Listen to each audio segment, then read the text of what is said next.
Bueno, nosotros somos alumnos de quinto año sociales del instituto. Nuestro proyecto se llama Cicatrices, el cual toca el tema de los traumas posguerra, específicamente de Malvinas.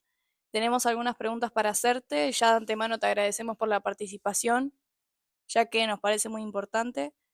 Y una de nuestras preguntas era, ¿cómo te sentiste en Malvinas? Bueno, También. bueno, mira, me voy a presentar. Mi nombre es Carlos Adrián Sosa. Yo estaba durante la Guerra de Malvinas.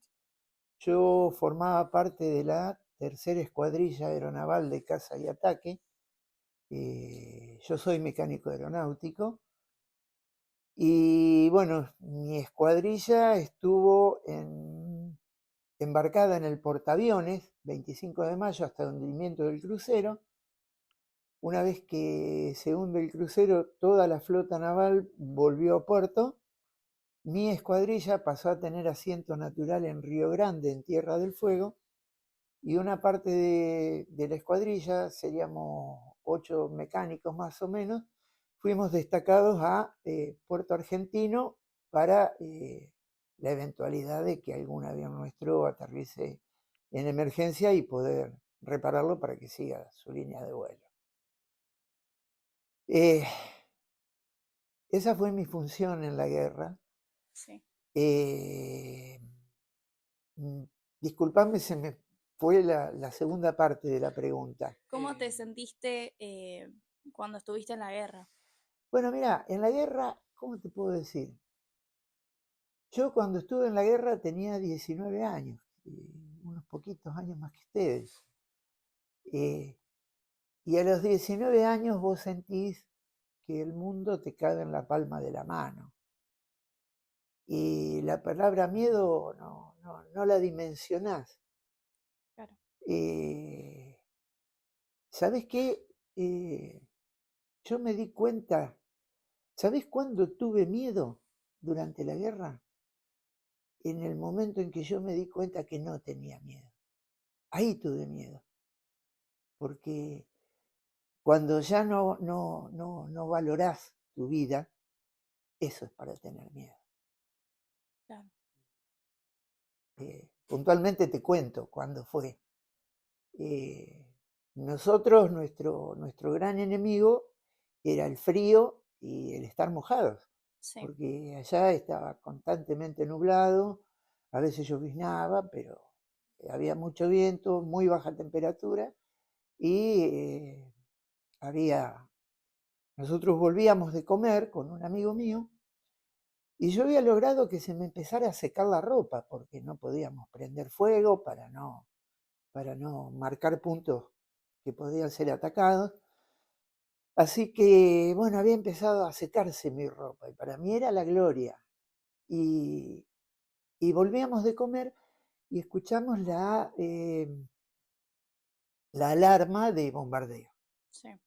Y miramos para atrás y veíamos los Harrier que venían en dirección nuestra. Nosotros veníamos caminando por la pista. Y empezamos a correr y el otro hombre, porque era bastante mayor que yo, se tiró a la trinchera. Cuando se tiró a la trinchera para protegerse, yo lo escucho que hace el ruido de que cuando cae algo al agua. Sí. Y dije yo, no, yo no quiero estar mojado, no quiero estar mojado. Y entonces, ¿sabés qué hice? Me agaché en cuclillas en una posición como posición fetal. Y dije yo, si tiene que ser, que sea ahora, pero yo no quiero estar más mojado. Claro.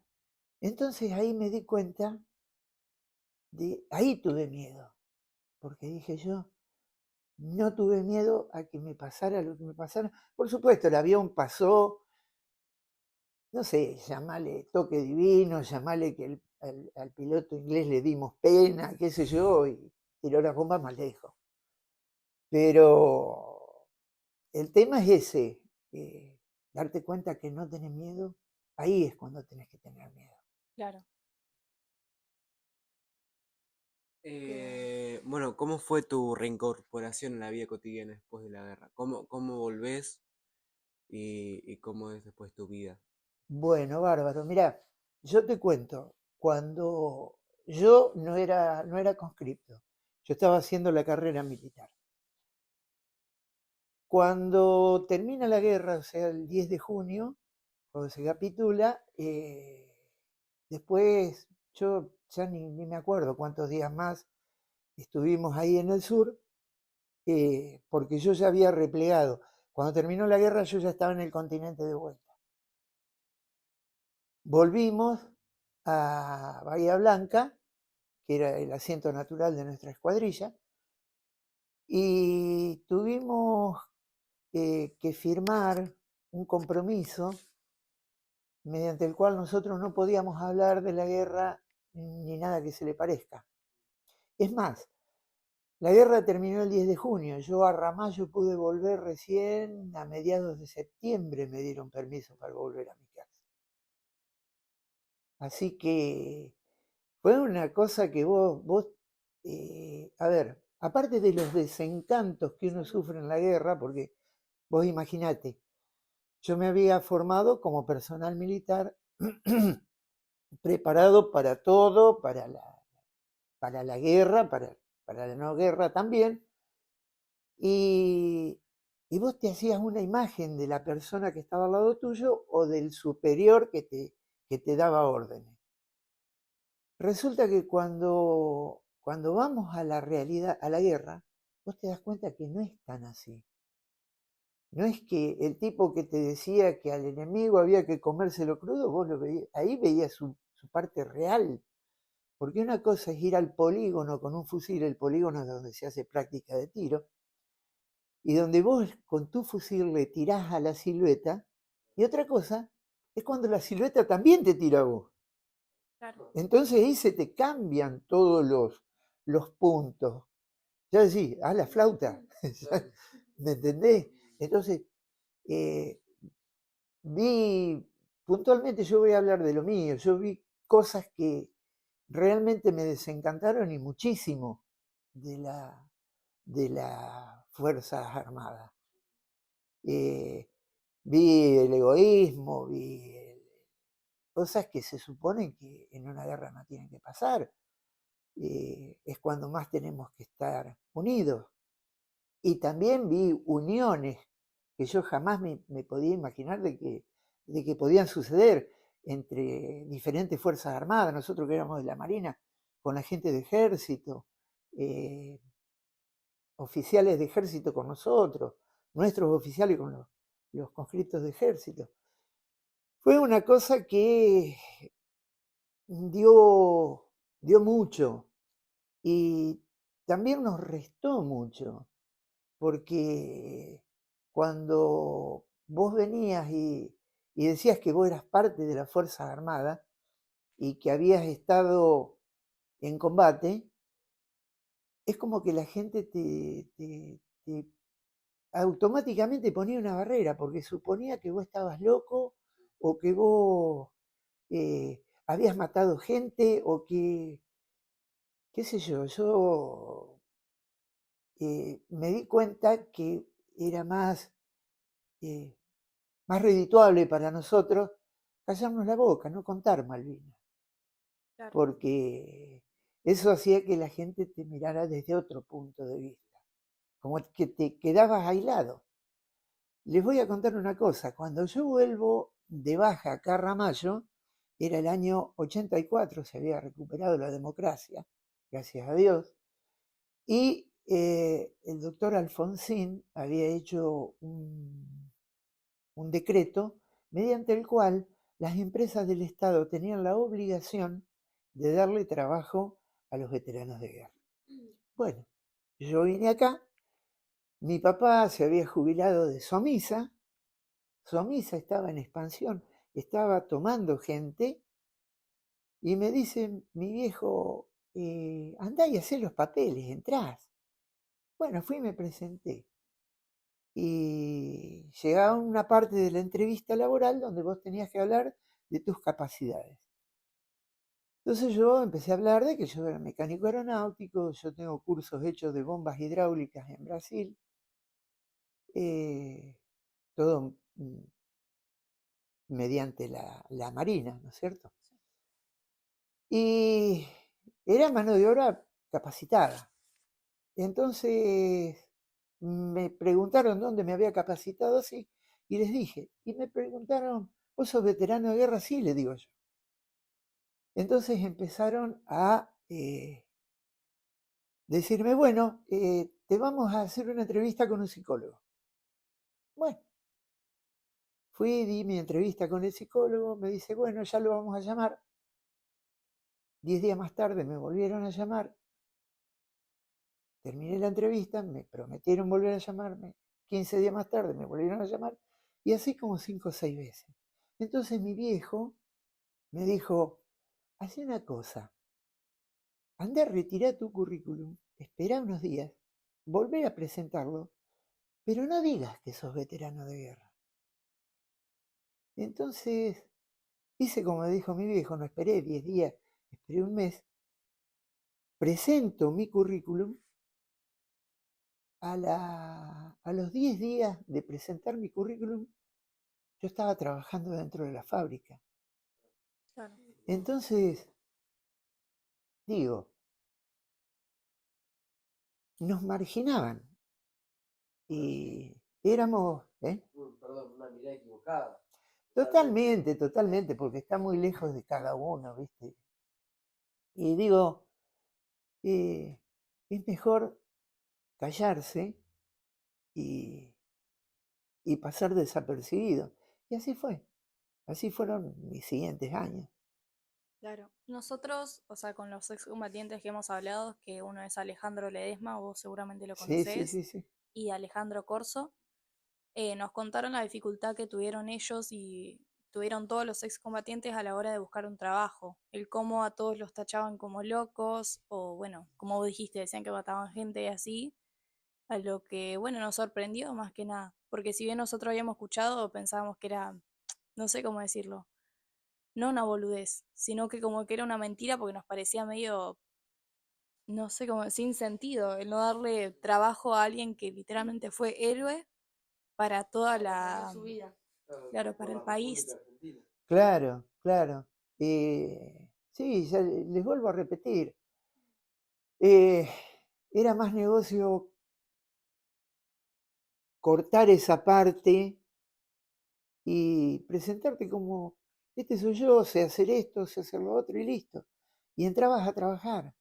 Claro, Eh, es duro, pero bueno, fue la realidad. Fue la realidad que nos tocó vivir. A ver, todos adolecíamos de experiencia, porque nadie tenía experiencia en una guerra. Ni nosotros, que éramos parte de las Fuerzas Armadas, ni nuestro pueblo argentino, que nos tuvo que recibir. Nosotros vinimos escondidos. Yo les vuelvo a repetir, yo volví en septiembre recién acá a Ramallo, a ver a mi vieja, mi viejo, mi hermano. Todo esto, imagínense, Carlitos Bengochea es otra persona de acá de Ramallo, creo que ahora no está viviendo en Ramallo. Fue herido en el río Iguazú, él estaba en prefectura, y cuando atacaron al buque Río Iguazú, él estaba en el puente de mando y fue herido. A Carlitos Bengoechea, héroe, lo trajeron de noche y escondido a la casa. Lo trajeron a que termine de recuperarse de sus heridas, ¿no? Así que imagínense, si no obstante eso, a la cantidad de gente, ustedes no sé si escucharon hablar de Trelew, cuando regresaban los veteranos que volvían en calidad de prisioneros, se los embarcaban en un buque, que era un buque hospital inglés, en el Canberra, y los traían y los desembarcaron en Puerto Madryn. A los que iban bajando del buque, a Puerto Madryn no hay ninguna noticia de que llegaban. A los que iban desembarcando del buque, los traían en camiones, en las cajas de los camiones, con la lona, los traían escondidos y los llevaban. Terrible, terrible. La gente de Madrid se acercaba para cortar, para que paren. Y los chicos le pedían comida. Esa reacción dejó a Puerto Madryn sin pan ese día. Así que bueno, imagínense, eran, por supuesto que el discurso que le dieron los militares a los que venían, a los veteranos que venían en el Canberra, era que la gente los odiaba por haber perdido la guerra. Y nada que ver.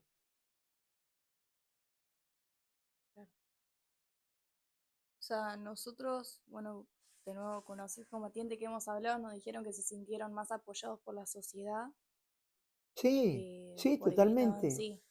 Totalmente, porque existían los dos casos, ¿no? El que te hacía sentir bien, el que te respaldaba, y el que un poco te hacía sentir bicho raro. Claro. Así que estaba dividido, es como todo. El discurso político, y no por ser militares vamos a decir que no hacían política, porque hacían su política, eh, hacía bueno, que por ahí las opiniones en algunas personas peguen de una forma y en otras personas peguen de otra, ¿no es cierto? Es lo mismo que la lucha que se da en la sociedad, por ejemplo, ustedes son muy chicos, pero cuando estuvo la posibilidad de contar con una ley de divorcio acá en la Argentina, hubo voces que se levantaron a favor y hubo voces que se levantaron en contra. Cuando el divorcio significaba cosas bueno, que eran un avance, digamos, en las posibilidades y en las comodidades de las personas. Claro. Mismo pasó con el tema del aborto hace unos años. Se habló de provida,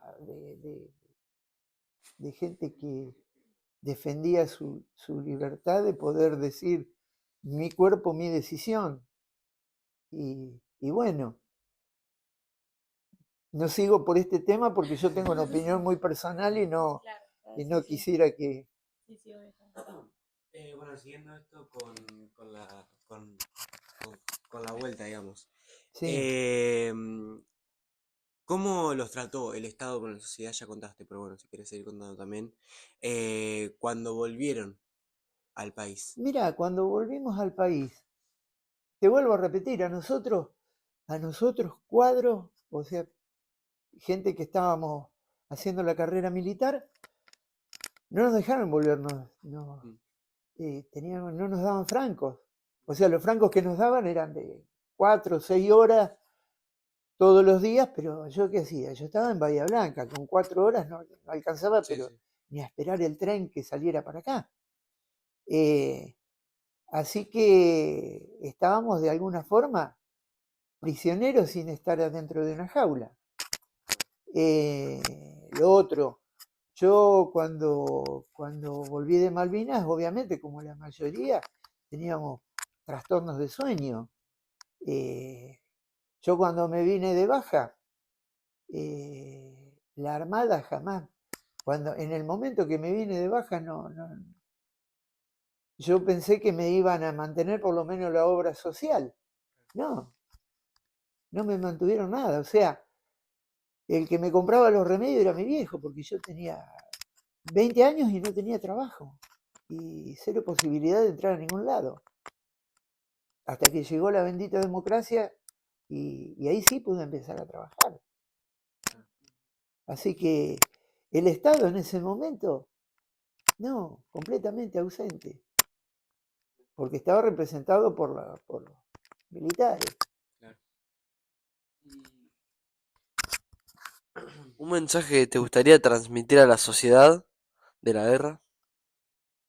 Lo que me gustaría transmitir a la sociedad es que traten de contactarse con nosotros, traten de hablar con nosotros, blanqueemos el tema, contemos porque mi preocupación es qué van a escuchar mis nietos, qué van a escuchar mis bisnietos de la guerra, si no es a través de un relato mío. Es más, yo estoy escribiendo mis memorias donde, donde relato todo. Primero había empezado a escribir a partir de la guerra en adelante. Y después en un momento sentí la necesidad de parar la pelota y empezar a escribir, pero no desde el 82, sino desde antes del 78.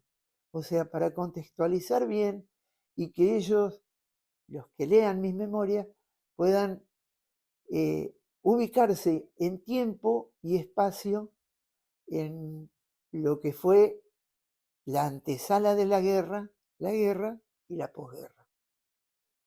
Ujú.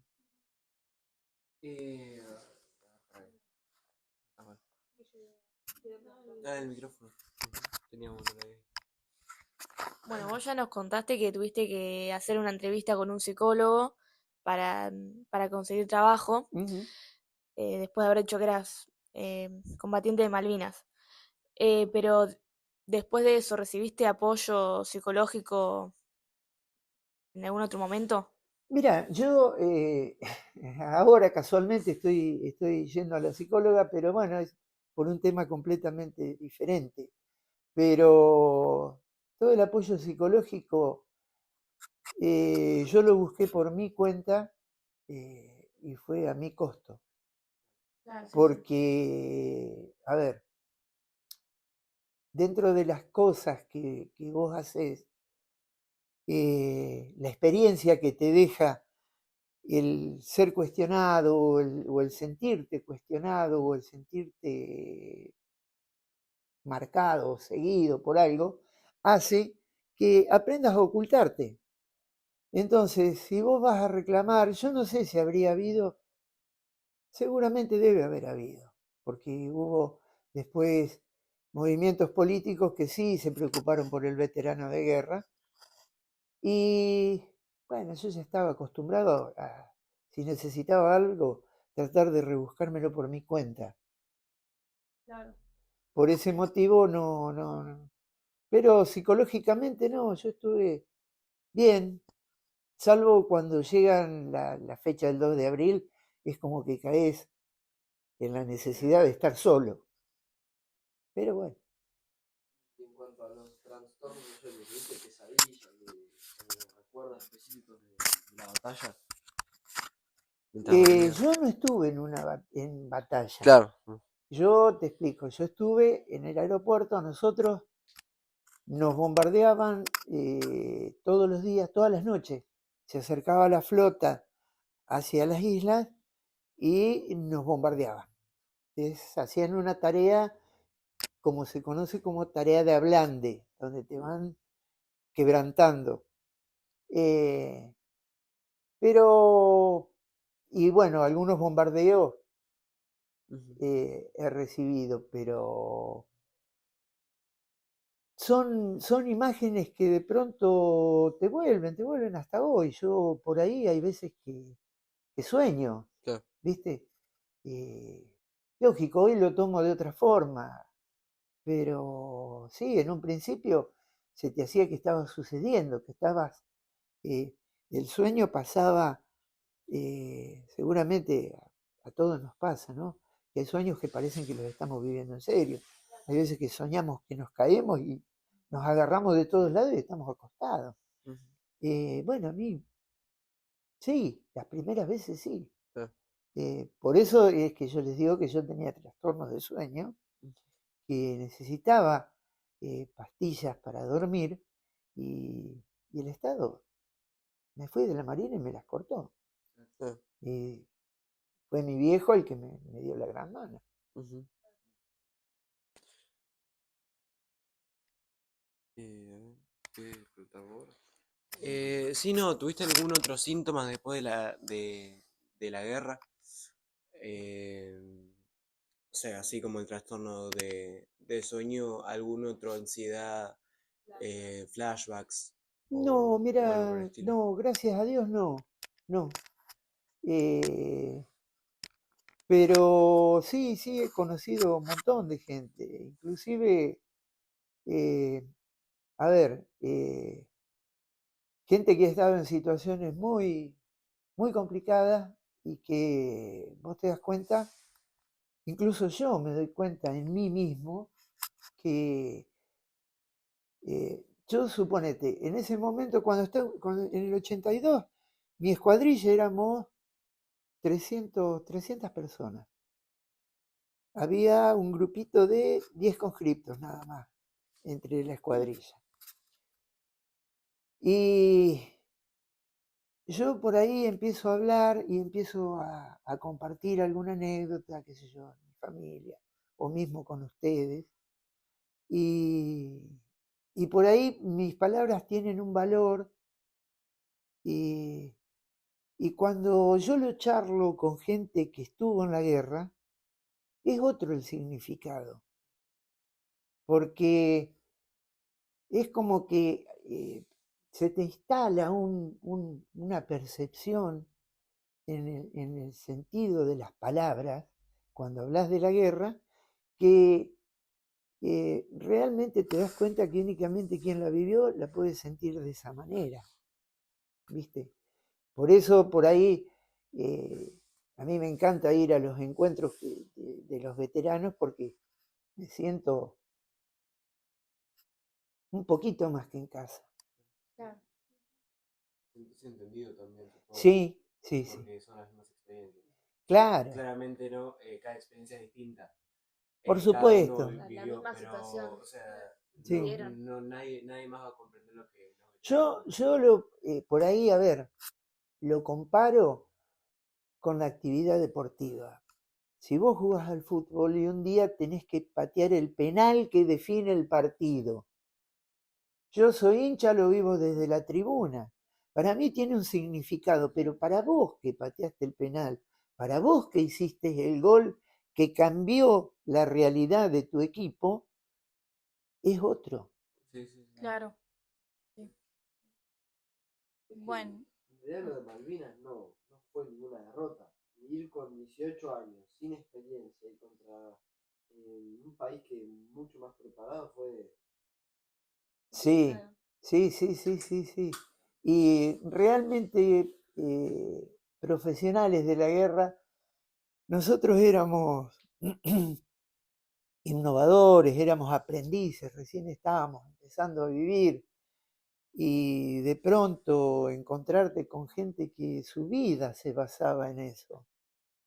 eh, bueno, es un cambio muy, muy fuerte. Yo tengo anécdotas, no mías, sino que me han contado gente que fue prisionera, el trato que le daban los ingleses, el respeto que tenían los ingleses por los combatientes argentinos, eh, mundial. Todo el mundo sorprendido, pero es la moneda corriente entre dos personas que combaten.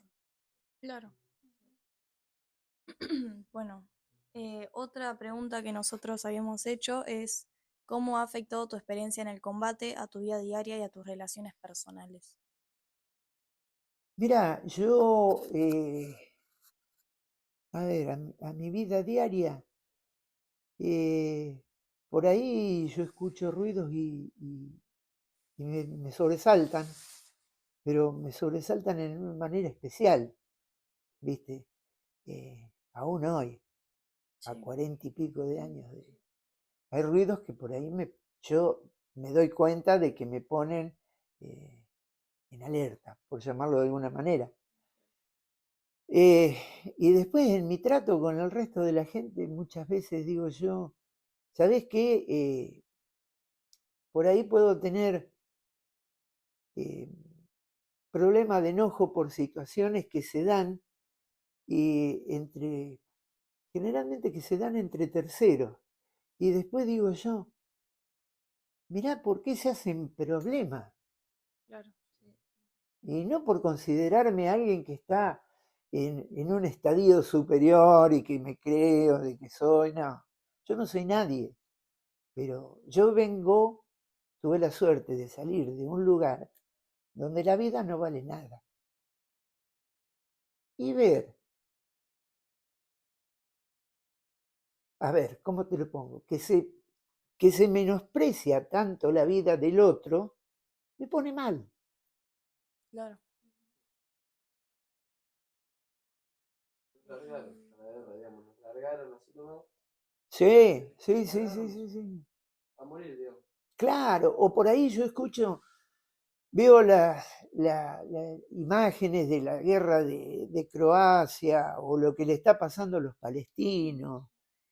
Y digo yo, y escucho principalmente, no importa cuál sea el mensaje, pero por ahí escucho el tono en que el periodista o la periodista describe la situación.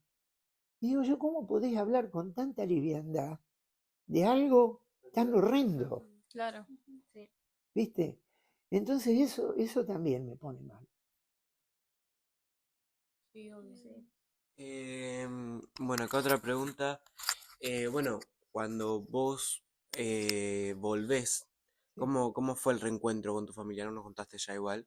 Oh, Eh, y cómo fueron esos meses también, desde agosto no, no dijiste, de julio a a septiembre, septiembre. que estuviste ahí sin poder verlos y que Bueno, tampoco mira, te... durante la guerra y después que terminó la guerra, eh, primero que no existían los medios de comunicaciones que existen ahora, donde vos eh, con un telefonito desde cualquier lado podés hablar con cualquier parte. Donde tenés un mensaje como el WhatsApp, donde en el momento podés contarle a alguien lo que te está pasando y el otro que quizás está en la otra punta de la Argentina te puede dar una mano, te puede ayudar. No existía eso, existía la carta. Entonces, eh, siempre cuento que cuando estábamos en Puerto Argentino, por supuesto que yo durante toda la guerra recibí una sola carta. Una sola carta recibí. Y sé que me han escrito un montón. Y en mi casa recibieron 2 cartas, creo, y también yo escribía casi todos los días. Cuando recibimos las cartas, no miento, yo recibí 4 cartas de acá de mi casa. Cuando recibíamos las cartas, yo y en algún lado debo tener todavía los sobres que venía con un sello que decía visado por censura naval. Miren cómo me habrá pegado que todavía me acuerdo todo el texto. Visado por censura naval. ¿Qué significaba eso? Que la carta que vos enviabas o la carta que vos recibías había sido abierta y leída por inteligencia naval. Entonces recibías una carta, por supuesto, una carta que eran 5 o 6 hojas, porque todo el mundo te escribía y aprovechaban y mandaban todo en el sobre. Y de esas 5 o 6 hojas vos llegabas a rescatar una carilla, porque todo lo demás venía tachado con fibrón negro. Así que había cosas que vos no podías leer y había cosas que tu familia no podía leer. Así que, hola querido, ¿cómo estás? Un beso grandote, cuídate, mamá. Y el resto.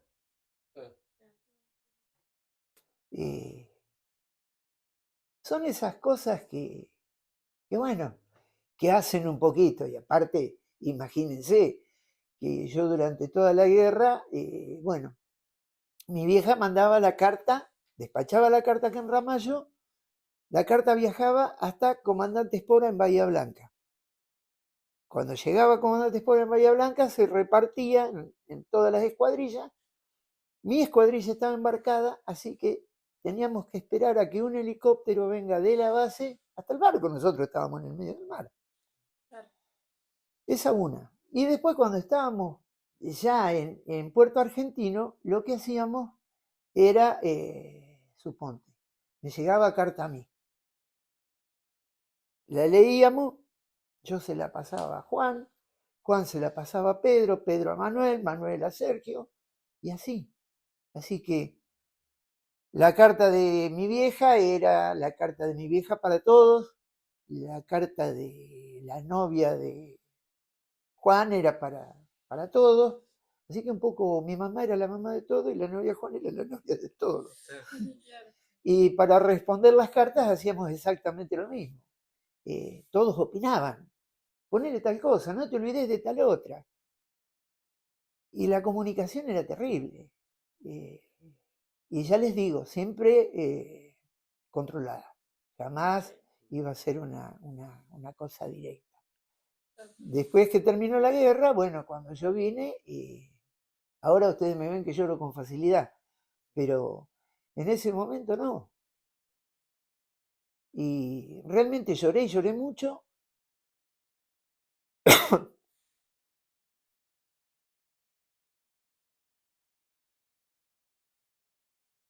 Cuando pude abrazar a mi vieja.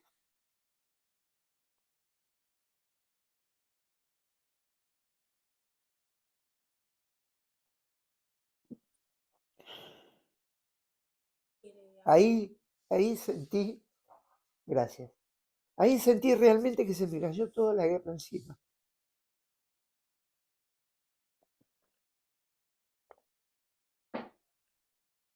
Y, y bueno, los demás también, obviamente. Pero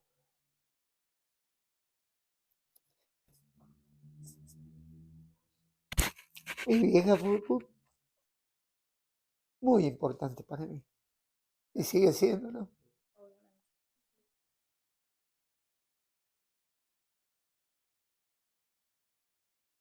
O sea que el reencuentro con tu familia fue bastante emotivo. Sí. Claro. Mirá, no sé si muy emotivo, pero sí muy húmedo. Porque me lloré la vida. Obvio. Y bueno, los demás estaban celosos porque los abrazaba y no pasaba nada, pero con mi vieja no pude. Claro. Fue como que todo lo que te estabas guardando lo soltaste al verla a ella. Una cosa así. O sea, tu vieja y tu viejo, pilares fundamentales. No, ni hablar, ni hablar. Incluso fíjate vos lo que es la vida, porque mi viejo trabajaba todavía en esa época en Somisa y se le dio porque, a ver, en esa época no había teléfonos en todos lados. Eran, no sé si en el pueblo, en Ramallo Pueblo, no sé si habría habido, por decirte, 20 teléfonos, 40 teléfonos.